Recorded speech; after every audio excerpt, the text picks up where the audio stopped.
तेजस्विनावधीतमस्तु मा विद्विषावहै। ॐ शान्ति शान्ति शान्तिः।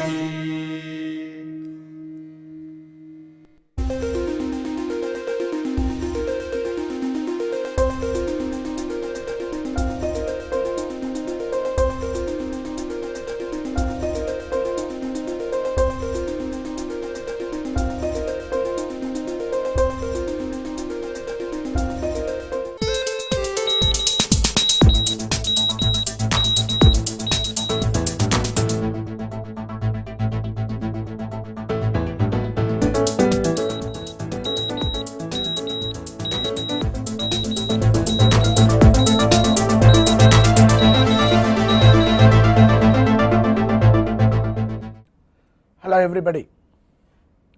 In our series of lectures on basic electronics, learning by doing, let us move on to the next. But before we do that, as usual, let us try to recapitulate what we did during the previous lecture. You might recall in the previous lecture we discussed about the active filters using operational amplifiers. We discussed about 4 different types of filters: the low pass filter, the high pass filter, the band pass filter and the band stop filter.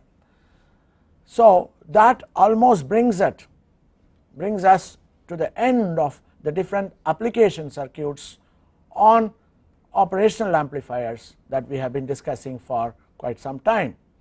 Now I want to go in this lecture into a new device which we have not discussed, one of the very important semiconductor device, which is called the uni-junction transistor.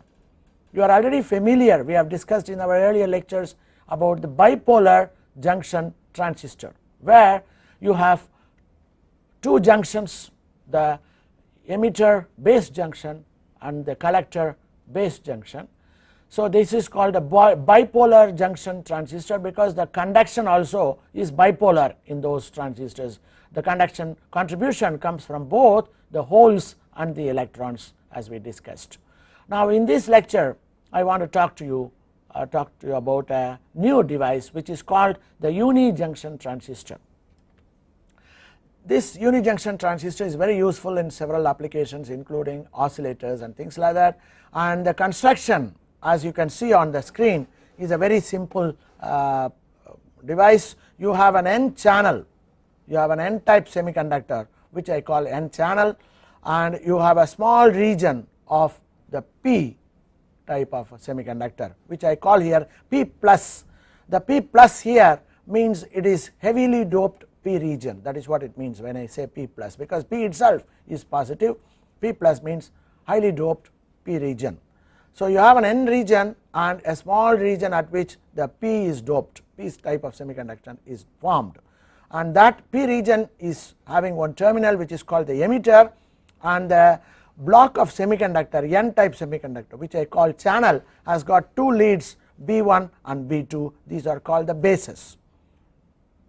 So that is why it is called a double base diode. It is like a double base diode, a diode with 2 bases, consists of a bar of lightly doped N type silicon with a small piece of heavily doped P type material joined to the side.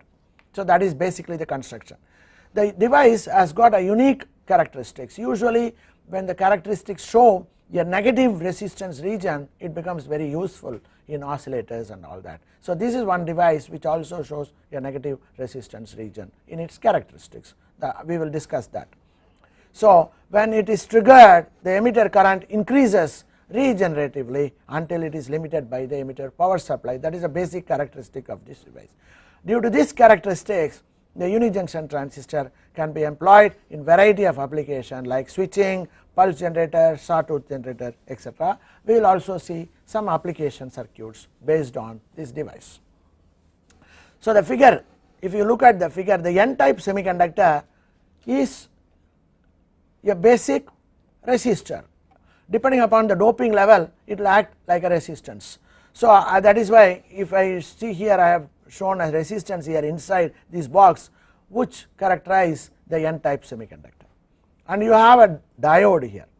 So this diode is basically the diode corresponding to the p and the n junction formed at the tip there at the end near the emitter. So that is what is shown here in the form of a diode. So you have right across the place where the diode junction is formed, I can have that as a point which is differentiating the two parts of the channel. So that upper part has got some resistance magnitude called Rb2, the lower part calls Rb1. You can also see that I have shown an arrow at the bottom which shows that this is a variable part. This resistance is going to change during the operation of the device. So this is basically what you would have in the device, and the resistance of the silicon bar for a low doping will be what is called the interbase resistance RBB. The resistance between the two base terminals B1 and B2 is what is called RBB, which is nothing but the interbase resistance corresponding to the n type semiconductor that we have. Right, this is done as that RBB is basically the series connections between the RB1 and RB2. So RBB should be equal to RB1 plus RB2. RB2 is the resistance of the silicon bar between B2 and the point at which the emitter junction lies around this point, and RB1 is the resistance between this point and the base B1, right. But this will depend on the bias between the emitter and base, therefore this resistance is not a constant, it is going to vary, whereas this part of the resistance Rb2 is almost going to be a constant. So the interbase resistance Rbb is equal to Rb1 plus Rb2. The value of Rbb will be around 4 to 10 kilo ohms, 4 kilo ohms to 10 kilo ohm, that is the range of resistance we get for different devices. If a voltage Vbb is applied, that voltage which is applied between the two bases is called Vbb.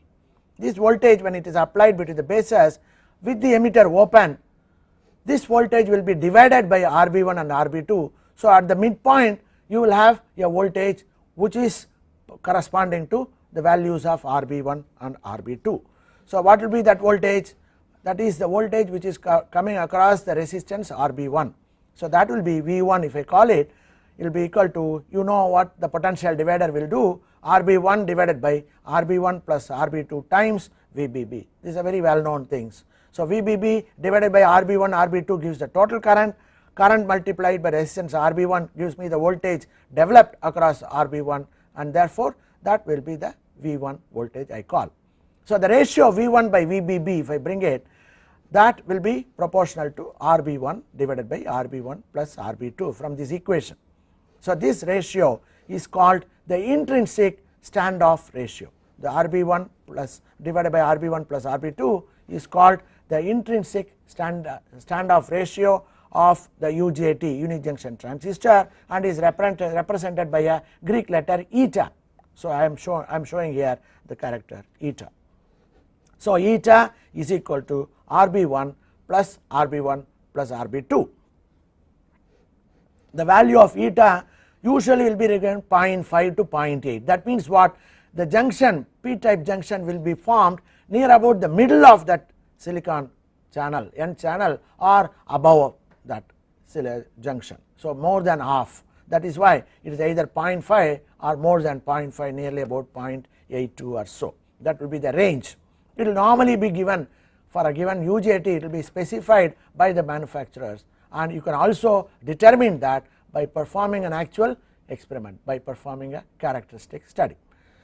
So the voltage across Rb1 therefore will be eta times Vbb. That is a voltage that is across Rb1, or that is a voltage that will be connected to the n side of the diode. You have a diode there between the p plus and the n, and right across the junction what will be the voltage? That is not the voltage at the bottom B1 or B2, but it is something in between, and that is provided by eta times Vbb. So this you should remember for understanding the performance of the device. Now what we do is to find the the characteristics of the UJT, what we do is you try to apply between the emitter and the base B1 a voltage source and keep increasing the voltage source. Now you can immediately realize when I connect the emitter to some 0 volts, the N type, N side of the diode is at a voltage which is given by eta VBB. So it is positive by eta VBB. On the negative side or on the P side it is almost 0, therefore the junction will be reverse biased because the N type is having more voltage than the P type, P side.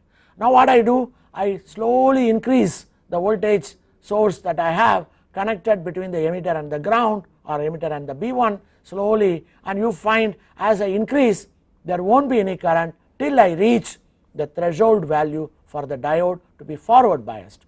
If this is a silicon diode, we all know it is a silicon device, and therefore you would find you have to have the voltage on the P side 0.7 volts more than what is the voltage on the other side of the diode. We know the other side of the diode the voltage is eta VBB, therefore unless I raise the voltage at the emitter point by a value equal to eta times VBB plus 0.7, the diode can never be forward biased. Once that happens, the device is suddenly forward biased, therefore there will be a lot of holes and electrons exchange at the junction, and that is the reason why the RB1 suddenly changes, because there is conduction now and that will change the characteristics. So you would see how it is. Therefore the characteristics of this ultimately should look almost resemble almost like the diode characteristics till this switching happens. Beyond that switching happens, it almost resembles a diode, so it will be like a diode. Right, now I wanted to show it to you the equivalent circuit of the device. You can see the RB1 and RB2 here are shown and the diode is shown. So this part forms the actual equivalent circuit of the unijunction transistor. This power supply is called the VBB, and the power supply on the left side which is connected between the emitter and B1 is called the VEB power supply. So now I want to show you the circuit symbol for the unijunction transistor. Circuit symbol, some of you who might know, looks very similar to a field effect transistor, except that in a field effect transistor the gate will be straight here, but in this case you find the emitter, it is not called the gate here, it is called the emitter, and the emitter shows a slant when it comes to the FET symbol. So you have a small break here, and this is corresponding to the UJT, and you also remember that terminals are different here in the UJT. It is called B1, B2, the two bases and the emitter, whereas in FET you will call it source, drain and gate. So their designations are different, the terminal designations. The corresponding one of the typical example is 2N2646 FET, which what we will be using in our demonstration, has got the pin diagram like this. You have a tab, this is a metal can, it is a bottom view of the metal can, you have a small tab here, small projection, and this first terminal which is on this side of the projection at the bottom view is called the base 2, and the one which is coming immediately after the projection or the tab is called the emitter, and the third one is called the base 1. So it is a base 2, emitter and base 1 with reference to the tab. This is the way to designate, and this you should remember is a bottom view of the UJT. So having seen the UJT symbol and the UJT symbol and the pin associations, now let us directly go for the characteristics of the UJT. So the picture on the left side of the screen, you can see the characteristics, how it will be used for measuring the characteristics, and the right side I have a typical characteristics shown. Before I go to that, let us understand what we have done. If I want to do the characteristics, what is that we have to do? You connect a power supply VBB, and you always want to monitor the VB, the voltage between the two bases, between the base and the ground. The ground is connected to B1, and therefore this voltage is called VB, and we also want to monitor the emitter current, and therefore I put a current meter in series with the emitter line, and I put a resistor here for protecting the emitter base junction, because once the forward bias, the current will be very large and that should be limited, therefore I use the emitter resistance Re here, and the voltage source here is called the VE, and the VE actually this line should come at the emitter line at this point or at this point. So that is the voltage I want to measure. What is the actual voltage applied across the emitter and the base of the UJT is what I want, and so you will have to now draw a graph between VE, the x axis is called emitter voltage, the y axis is called emitter current. So I draw a graph between VE and IE for different VB or VBB. This is for one typical VB I have shown. You find because the diode between the P and the N type channel of the UJT is always reverse biased till I reach a threshold voltage. And what is a threshold voltage? Right across this diode, the voltage on the N side will be eta VBB, and therefore I must increase this voltage more than eta VBB by 0.7 for this diode to conduct, and therefore eta VBB plus 0.7 will be approximately the threshold voltage up to which the diode is reverse biased. Therefore in the graph, when I start increasing the voltage, you would find the voltage there is no current because it is reverse biased, and if at all there is a current, it is a very small current due to minority charge carriers, and therefore it is on the negative side of the y axis, and that is why you see a small parallel line here with a very small magnitude of the current till I reach a threshold voltage, which I call in this case Vp, to mention that it is a peak voltage. This is a maximum voltage I achieve here. So till this maximum voltage I have already explained to you is going to be eta times VBB plus 0.7. Once that happens, the diode is forward biased, immediately large carriers are exchanged, and therefore the resistance comes down, the RB1 resistance falls, and therefore the current suddenly increases, but the voltage drops, and then it stabilizes beyond some point, and this voltage where it is the minimum is called the valley point, valley voltage VV, valley voltage. This is called a V peak and this is called V valley. Then you find after that it is only a normal forward biased diode, and therefore the yellow line that I have shown here corresponds to normal diode with a voltage here about 0.6 for silicon, and therefore you find this matches with the rest of the time, it matches the diode characteristics. So the difference comes only at the initial stages, where initially it is reverse biased till it reaches a threshold value eta VBB 0.7, which is called the peak voltage. Once you exceed the peak voltage, the emitter voltage drops and emitter current increases slightly, and beyond some point you find beyond the valley point the almost resembles the normal diode characteristics.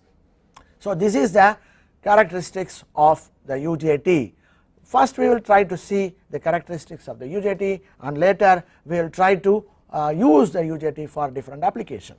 In the next picture I have shown you the same characteristics in a different orientation. The voltage now is on the y axis, the current is on the x axis, so it is just turned, that is all. So you find initially you have a negative saturation current till you reach the peak voltage. Once you peak voltage reached, you find there is a drop in voltage and corresponding slight increase in the current, and beyond the valley point you find you get a normal diode behavior. That is all shown here in schematic, and therefore there is one region called cutoff region which is on this side, and the negative resistance. This is called negative resistance region because in a positive resistance when the voltage is increased, current also increases, but whereas in the negative resistance region when the current increases, correspondingly the voltage drops. You find the voltage when I increase the voltage here, the current drops. You can look at it either way you want. When the voltage increases, the current drops, and therefore this is called the negative resistance. And this negative resistance is very useful in oscillator. I have also mentioned to you earlier, because when I take a normal tank circuit which is an inductor and a capacitor, the inductor will have finite positive resistance and the capacitor is also a non-ideal capacitor, therefore it will have its own leakage resistance. So when I combine them, you can charge the capacitor and detach it, then the charge will start discharging through the inductance, and the inductance will develop due to self inductance a large reverse voltage back EMF, and that will charge the capacitor in the reverse direction. So again that capacitor can discharge through the inductance in the opposite direction. So you can get an oscillation of electrical charges between the inductance and the capacitance. That means the energy is exchanged in terms of electrostatic energy and electromagnetic energy through the inductance, but then this will not sustain these oscillations because of the losses due to the positive resistance. So if I now connect a negative resistance device in parallel to this tank circuit, then you would find when the negative resistance compensates for the positive resistance of the LC circuit, then the oscillations can be sustained. That is one way the new oscillators are designed with LC circuit in the device. You would have heard of number of such devices like the tunnel diode, which is used for high frequency oscillations in the microwave range, and now this is a UJT, which is also a negative resistance device, therefore it can be used for constructing relaxation oscillators, about which also we will see. Now you also have in the next picture a series of characteristics drawn for different VBB value. This one graph that we have previously seen is for the 20 volts when the VBB value is 20 volts, and the next one is now 15 volts, and the third one is 10 volts, and things like that. You see, as I decrease the value of VBB, you find the peak voltage will also keep coming down. So that is, this point is a peak voltage here, and this is a peak voltage. So the peak voltage keeps coming down because peak voltage depends on eta times VBB. So it is proportional to VBB. When I decrease a VBB, naturally the peak voltage will also come down. But beyond the valley point, you would find it will again coincide with the normal diode almost, and so it will go. So the graph shown here is corresponding to the normal diode. So it almost reaches the characteristics of the normal diode. That is what I want to show to you, and you see here the cutoff region, the negative resistance region, and finally the saturation region, beyond which the current becomes almost independent of the voltage that you apply. So you should recognize that various characteristics of the UJT for different values of VBB. Now I would like you to show you the actual characteristics of a UJT by going over to the demonstration table. Here you can see the circuit. It is the same circuit which just now we discussed.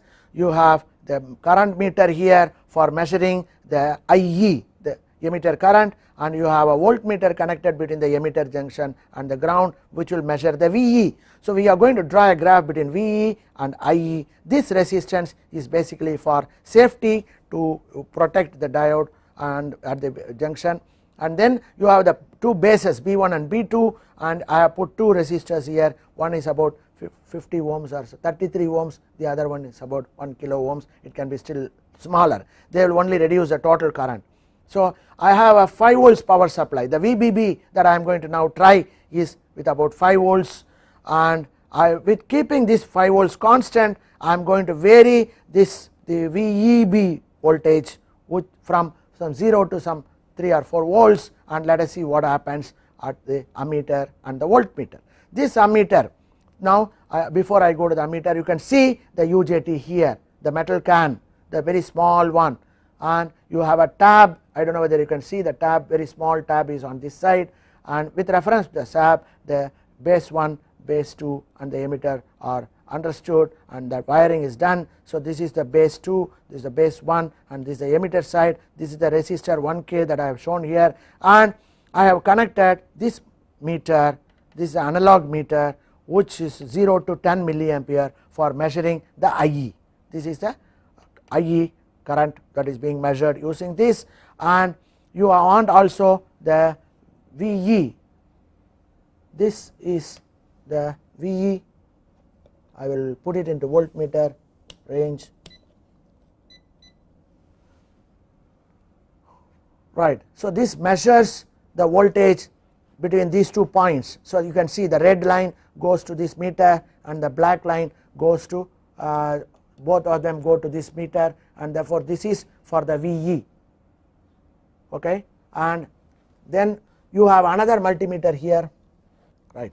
You have another multimeter here that is connected between these 2 points, and I must perhaps we have to the VBB voltage is actually 5 volts, that is drawn from this 5 volts power supply, okay. The 2 lines, these 2 lines are connected to the 5 volts output of this power supply, and I have a 0 to 30 volts power supply here, which I am going to use as my VE, right. So now what I am going to do is I am going to increase the VE voltage.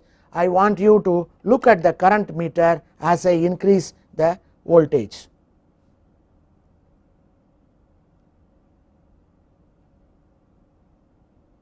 So you can see the voltage is 1.25 something, but there is no current here. The current is almost 0 and the voltage is around 1.25. Now I still increase, it is about 1.8, still there is no current. Now I want you to focus only on this current meter. I keep increasing, I am telling you, and then 1.2 volts now, 2.2 volts, you only concentrate on the meter. 2.3, 2.4, 2.5, 2.7, 3, oh, now you see suddenly the current increased nearly to 2 milliamperes, and now you observe what is the reading in the voltmeter, it is about 3.2. So when VE comes to around 3.2, suddenly there is a current in the current meter. So that means the UJT is triggered, the threshold voltage has been crossed, so the threshold voltage should be around 3.2 volts. So eta times 5 volts, which is the VBB, plus 0.7 volts is what we get as 3.2 volts. If I further increase the voltage, what happens to the current? If I now you see the current keeps increasing when I increase the voltage till I come to 3.2 volts, there was no current. Suddenly at 3.2 volts it became 2 milliamperes. Now if I keep increasing the voltage, the current also slowly increases like a normal diode behavior. So beyond 2 milliamperes it behaves like a normal diode. When I will do once more, I will bring it back to 0 below the threshold point. Now you can see the voltmeter reads 0.22, that means 220 millivolts or so, right. This is 223 millivolts. Now I am going to increase the voltage once more. I want you to see this meter, and you find till I come to around 3 volts the current is not increasing at all. When I just cross 3 volts, now it is 2.8, 2.9, 3, 3.1, so 3.2.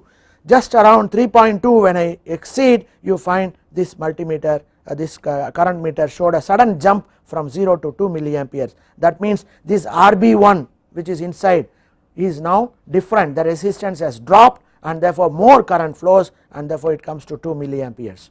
And now beyond this, if I increase the voltage will continuously increase. I want you to look at the multimeter also. Now the reading is 3.2 volts. So if I increase the voltage 3.6, 3.7 etc., there is a corresponding increase in the current meter, and therefore this behaves like a normal diode. So one can draw carefully for different voltages what is the current. Till you get 3.2, you can say for example in steps of 0.5, 0.5, 1, 1.5, 2, 2.5 like that you can go till you get to 3, no current is flowing. So 0, it is along the x axis. Once you cross 3.2, suddenly you find you are in 2 milliampere. So from 3.2 to 2 milliampere you have to connect a line, and beyond 3.2 the 2 milliampere current increases slowly, and therefore you get a current which is increasing with voltage, therefore it becomes like a more normal diode. So you saw in the actual experiment that the current is almost 0 till you reach some value which is 3.2 in our case when the demonstration, and beyond that you got only a current corresponding to 2 milliamperes here. So you have to draw from this point to this point a straight line, because you do not know a quick sudden change. So this variation is sudden, and this is the negative resistance region, and beyond that it goes in a normal scheme like I have shown in this kind. So it is 0, and then beyond Vp suddenly it comes to 2 milliamperes, and beyond that when you for small changes in voltage there is a large variation in the current, so it becomes more like a diode. So the yellow line is corresponding to the normal diode, and the white line that you see is corresponding to the characteristics of the UJT. So we have now seen the characteristics of UJT. Then what is it that we can use it for? What are the application circuits that we can try to use UJT for? I am going to talk about a relaxation oscillator using UJT.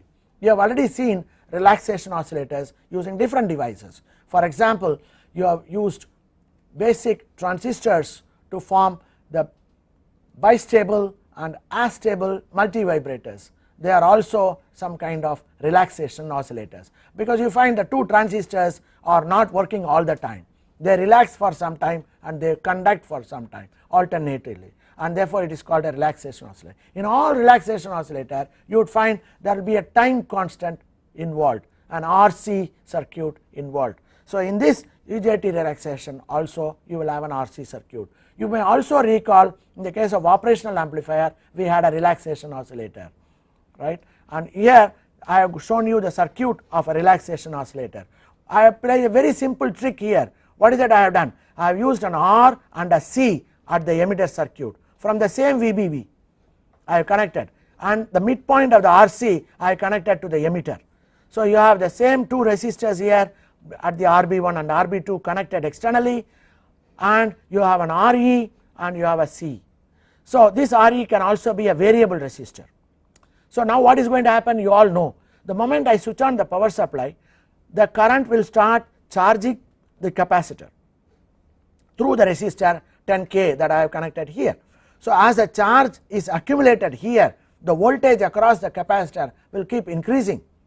So initially the UJT is reverse biased, because this voltage at this point will be much less than the voltage corresponding to the eta VBB that you have across the diode, and therefore when the charge accumulates on the capacitor, the voltage at this point keeps increasing exponentially, and when it reaches the threshold value Vp, which is eta VBB plus 0.7, you would find suddenly the diode will be forward biased, the UJT will be triggered, and the UJT between the emitter and the base 1 will be conducting, and so the entire charge will be discharged through that. Once it is discharged, the capacitor becomes empty, so the charging can start all over again, and the voltage will become less, and the diode is again reverse biased, and so the accumulation of the charges will start. So you find the graph will be an exponential growth of the voltage till it reaches Vp, and once it reaches Vp it suddenly discharges because the UJT starts conducting and it becomes 0, again the charging starts, and so you get something like a sawtooth wave at the end of the capacitor. So the Vc voltage, which is shown here schematically, will be a sawtooth wave depending upon the RC time constant. Here it is shown slightly curved because it depends on the time constant. If I increase the value of R, you would find I can make it much more straighter, and so it will resemble more like a sawtooth. Then what will happen if I monitor the voltage at this point across the base? I have resistor and then do. Now you would find whenever the capacitor discharges, there will be a large current flowing through the UJT and this 250 ohms resistor, and therefore there will be a sudden pulse coming over here. Once it is discharged, again the diode will be reverse biased, and therefore the current will be 0, and therefore you will get 0 volts. When the next discharge happens, again there will be a spike or a pulse, and then you will have a 0. So in this place you will get a series of pulses every time the UJT conducts suddenly, and these pulses can be used for triggering other devices like the silicon control rectifier, etc., which we will discuss in the next lecture perhaps. So this is what you get at the Vc, and at the Vp you get a charging happening and then suddenly a discharge, and again charge, discharge, charge, discharge. Therefore it is called a relaxation oscillator, because the UJT is relaxing for some time, suddenly discharging and then relaxing, etc. you can have, instead of one capacitor you can have multiple capacitors, so that, and you can also have a variable resistor here. So by changing these things you can have different frequencies of the pulses that you get or the sawtooth that you get. So you can have variable frequency by using R and C variable, and you will be able to get a variable frequency UJT relaxation oscillator. Now I will try to show you a demo of the UJT relaxation oscillator. Now I want you to look at the relaxation oscillator circuit, which is shown here, exactly the same as what I showed you. I have a variable resistor which is a 10K resistor here, in this case you can see the 10K resistor, and then you have a capacitor 0.1 microfarad, and this is a UJT 2N2646, and you have a resistor here, another base resistor, and the applied voltage is 5 volts. So now I want you to look at the UJT here and the 2 resistors, and one variable resistor is here along with another series resistor, and there is a capacitor. Now the oscilloscope is connected between this end of the capacitor and the ground, and on the another channel of the oscillator is connected across the resistor here in the base to check the pulses. Here at this point I should get sawtooth wave, at this stage I should get pulses correspondingly. Now I want you to look at the circuit completely here and then look at the oscilloscope. So now see the screen of the oscilloscope, you can see there is a continuous increase in the voltage till it reaches Vp. Once it reaches Vp there is a sudden conduction through the UJT, and therefore the voltage drops, and again it builds up across the capacitor, drops. So you get a something like a sawtooth here, and whenever it is dropping it is actually because the UJT is conducting at that place across the resistor in the UJT, you will get a pulse. You are able to see the pulses here at every point when this drops, this voltage drops. So if I now vary the resistance which is here in the circuit by using the potentiometer here, you would look at the oscilloscope, you would find when I change the frequency will also change. Now you can see the frequency of the oscilloscope changes the sawtooth wave because I am now changing this potentiometer which is connected, which is used for charging the capacitor. So that way I can change the frequency. I can change also the capacitor connected here. The capacitor can be modified by using a band switch, and you can also use this. By using these two you can have different types of ranges of frequencies obtained for both the capacitor or the sawtooth as well as the voltage that you get here, the pulses. So you can change them. So you can make use of this as a good sharp pulse generator as well as a sawtooth wave generator. So we saw the demonstration of the relaxation oscillator using the simple UJT. Now I want you to also look at another very interesting nice example of how UJT can be used in a practical situation. So I am going to talk to you about a diode pump. You already know about the cycle pump where you use it for inflating the cycle, and this diode pump is using the charge can be pushed by using the diode pump, and as the name suggests it has only some diodes. Now I want you to see the picture on the screen. The diode pump is nothing but 2 capacitors C1 and C2 and 2 diodes D1 and D2 connected in this form. So you have a diode connected D1 to this capacitor C1, and from there you have another diode D2 connecting to the C2, and so this is what I call a diode pump. Now what is going to happen is, if I apply a negative voltage pulse at this between these 2 terminals, when I apply a negative pulse, negative going pulse, then the negative going pulse, this will be negative with reference to this, and therefore this diode will be forward biased. This is more positive than this point, and therefore diode will be forward biased. When the forward biased diode, if I assume the ideal diode, the entire voltage will then charge the capacitor. If the peak voltage of this pulse is Vp minus Vp, that Vp will charge the capacitor, therefore the capacitor will have plus on this side, minus on this side. So this will have a voltage which is corresponding to Vp here. Now actually this should be plus, this should be minus here. So you have a plus and a minus. Now what is going to happen is, this capacitor C2 should be nearly 10 times or more compared to the C1, and therefore this is a larger capacity, and so the charges which are accumulating on this plate will start flowing through this diode, and then accumulating on the C2 immediately. So when the next pulse comes, once more you have the charges flowing through this and charging this C1, and immediately C1 is trying to push all the charges through this diode to the C2, because C2 has got larger capacity, and so you would find slowly every pulse will charge this and then go here, like the suction of a pump and the exhaust. So you would take the air from outside and push it into the tire. So that is what is happening here. The charges are pushed into the capacitor and then they are pushed back into the second capacitor. So that is what is shown in this picture. It goes here and it comes over here. That is how it is charging. So what is going to happen is, when I get a negative voltage, this voltage here will keep increasing continuously. Every time the step, by one step corresponding to the Vp that we have here and the capacitor, you will get a staircase coming over here. But the problem is, we do not know when to stop the staircase. The voltage here will start increasing every time the pulse comes, little by little. Then I must try to put it such that beyond some point it will again discharge, so that the staircase can start all over again. For that I can now use, I hope many of you would have guessed, a UJT here, because in a UJT there is a Vp, peak voltage. So till the peak voltage comes, the staircase can build up.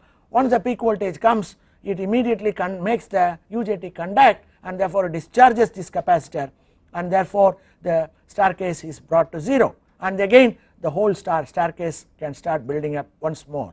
So if I have a diode pump connected between the emitter and the base of an UJT, which is connected to a VBB between the base and the base 2, which is what I want to show you in the next graph. So here the full circuit is shown. You see here the diode pump with one capacitor here, another capacitor here, 2 diodes, and that is connected to the EJT, UJT. You in the relaxation oscillator you had a variable resistor. Instead you connect this. This is going to step up this voltage across the capacitor, and when it comes beyond Vp, it will discharge through the UJT, and therefore it will again come down and the staircase will start building up again. So that is what I have here. But unfortunately, in any pulse generator, normal pulse generator or function generator, you would find what you get will be a excursion on both sides with reference to a common 0. So minus V peak to plus V peak, the voltage will be going up and down. So I want only the negative peak, not the positive peak. So I can either use a diode or I can use a clamping circuit, which we have already studied by using a capacitor and a diode. So I have put here a negative clamper, so that when I apply this voltage at this point, the charges will be charging, the peak voltage will be coming over here, and that will become a battery, and so beyond that you will get only the other cycle, and therefore you will get minus Vp as the peak voltage at this point, negative clamped circuit. So this negative clamper will make this voltage come out like this, and that is given as the input for the diode pump, and what you will see will be a series of stairs, and the height of the stairs will not be the same as the peak voltage here, because you know the charge will be the same, but the capacitance is more, and therefore you would find at this point it will be Vp, but here it is the same charge will go, Q by C will be the V, and because C is 10 times, this voltage here will be nearly 10 times less if the capacitor is 10 times more, and therefore if it is 5 volts here, it will become 0.5 volts, the staircase will be 0.5 volts every time. So like that it will increase and then do. So this is what I want to show you. This will be the input 0 to minus 2 Vp, because we have clamped, and the output will be corresponding to this threshold will be corresponding to the threshold voltage of the staircase generator. So the staircase generator in some sense can be looked at as a analog digital to analog converter.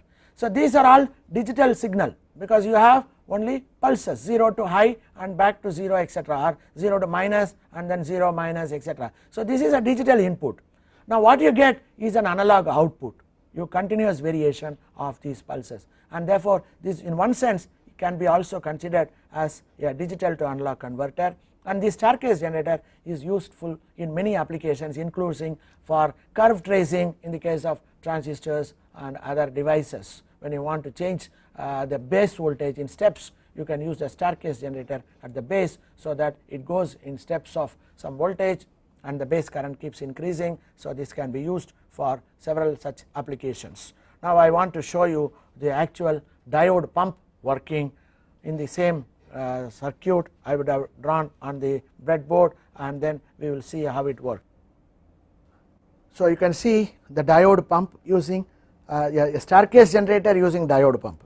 So you see here the first part of the diode with the capacitor and diode is the clamping circuit, negative clamper, and next what you have is a diode pump with the 2 capacitors and 2 diodes, and then third stage what you have is the UJT, where the emitter is connected to the output of the diode pump, and that B1 B2 is connected to 5 volts here. So the 2 resistors, everything else is the same, very similar to what you saw, except that in the relaxation oscillator you had a resistor here, that resistor is removed now. In that place the diode pump is connected at the emitter point. This capacitor is there even earlier. Now what is going to happen at this point, this input voltage signal will be clamped negative at this point, and that is connected here, and so if I monitor the voltage here I should get a staircase, and if I monitor at the input you will see the square wave. So now I want you to look at the oscilloscope. You can see the bottom one is the input voltage, okay. The bottom are all the pulses going up and down, and what you see is the capacitor voltage. Now if I increase or decrease the VBB, you can see the number of steps increases. I am now increasing, therefore the number of steps increasing. Now I decrease the voltage, number of 1 2 3 4 5 only. Now I increase the voltage, you find the number of steps increasing as I keep increasing, right, because what I am changing now is the VP. The VP is changed when VBB is changed, and therefore more staircase come. So now you can see the number of staircase stairs are increased, and this you are all not even able to resolve the pulses here, but you get very nice staircase over here. Now I also want to show you the clamping that is happening here. So what I am going to do is I am going to take the let me show you the input. Yeah, now what I want you to see is in the oscilloscope is when I ground the input, you see what happens to this. You see the line that you get is a ground line. This is the ground line. This is the ground line when and that is symmetric with reference to the pulse, that the pulse is symmetric about the ground line, okay. So this is the input. Now what I do is I take the input from there, I want to monitor after the negative clamping. Now what I have done is the input is given here from the function generator, and immediately that input is also monitored at one channel of the oscilloscope, and after the clamping circuit, one capacitor and diode, I have taken the output, and that also is being monitored in the oscilloscope. So in the oscilloscope I have 2 signals, one is corresponding to the input, the other one corresponds to the output after the clamping. Now I want to show you how to test the clamping. For example, if I now connect this, the ground point, if I ground the input, immediately you see in this case the ground is symmetric with reference to the pulse, both sides of the pulse you have. Whereas if I take after the clamping, if I make it ground, you see where the ground is. Ground is at the top, the rest of the pulse is at the bottom. That means this entire thing has been, the DC part has been shifted to this end. So that is what we mean by clamping circuit. We have seen it also in clamping circuit, and in this case it is symmetric, whereas in the other case it is at the top, right. For this you should remember that the 2 input will have to be DC coupled, not AC coupled. If it is an AC coupled, again you will get the symmetric line only. So you must try to make it first DC coupled, that means there is no capacitor at the input, and then you try to ground, you will find the line comes here, that means it is negatively clamped, and then it is ready for giving to the diode pump. And what else you have is a diode, pump, and then output is connected to the UJT. We have already seen that we get a staircase. So the height of the staircase can be increased by increasing VBB, the voltage here corresponding to VBB. We have applied only very low voltage, and with that we were able to get this 3 volts is the voltage that we applied to VBB, as well as if I increase it, you will get number of steps more, and if I decrease it, I will get number of steps less. The other way to do that is I can also increase the amplitude of the function generator. If I increase the amplitude of the function generator, I am increasing the height of the steps, individual steps, and therefore I will get less number of steps. If I decrease the amplitude here, I will get less number, and I can also change the frequency here. When I change the frequency, that also will change the number of steps in some sense. So the voltage VBB, when I change, I am actually changing the threshold voltage corresponding to UJT, and therefore the number of steps is altered by altering the threshold voltage. When I change the amplitude of the function generator, I am changing also the number of steps by changing the step height. So they are different. The step height will vary by this, and the number of steps will vary by changing the VBB. That is what I want you to recognize. What we saw now is a very simple circuit for generating a staircase output wave, staircase wave, where you have the number of steps in the staircase as well as the height of the staircase can be very easily modified by using the function generator amplitude variation as well as the VBB voltage variation at the DC supply. So this staircase, I already mentioned to you, can be used for different applications. Already I mentioned that this is also a digital to analog converter in one sense, and this one simple application which perhaps you can all try is to use this staircase voltage to the base of a transistor and give this input square wave to the collector and the emitter of the same transistor, and then if you monitor on the XY ranges of the oscilloscope, you would find for every one step there will be a pulse between the emitter and the collector. So there will be a sweep of that voltage, and so you increase the base voltage, you apply a large voltage on the emitter collector, then you apply another increased step of base voltage and you sweep the collector emitter voltage. You keep on doing this regular intervals, you would find on the oscilloscope you will see the complete family of output characteristics for different base currents. You might remember in a transistor, if I can get that graph, it becomes very easy in the design of different circuits. So when I want to look at, especially when we are manufacturing transistor, for example, in millions, you would like to know how is the performance of the transistor is. For that they use very sophisticated instrument which is called the curve tracer. In that all the person has to do is insert the transistor into the 3 sockets, emitter, base, collector marked there, and immediately the entire family of characteristics will be shown on the oscilloscope screen. For doing that, one way, in a simple way, is to have this type of a staircase generator connected to the base, and the pulse generator which is at the input is connected between the collector and the emitter, and you will be able to sweep the various base currents, and then you will get the curve tracer. So it is a very nice simple application of one of the applications of the staircase generator. So we have seen what a unijunction transistor is, what is its geometric construction, and what is its circuit symbol, and how it can be used, how to obtain the characteristics of the unijunction transistor, what are the special features of the characteristics like the negative resistance temperature region, negative resistance region, etc. And then we also saw how this unijunction transistor can be used in a typical application for the case of a relaxation oscillator, and then how the frequency can be varied, etc. And we can also get pulse generated out of this relaxation oscillator. And then as a third application, I gave you a simple example of how a diode pump using only diodes and capacitor can be connected to the UJT at the output to obtain a staircase by waveform using UJT and the diode pump.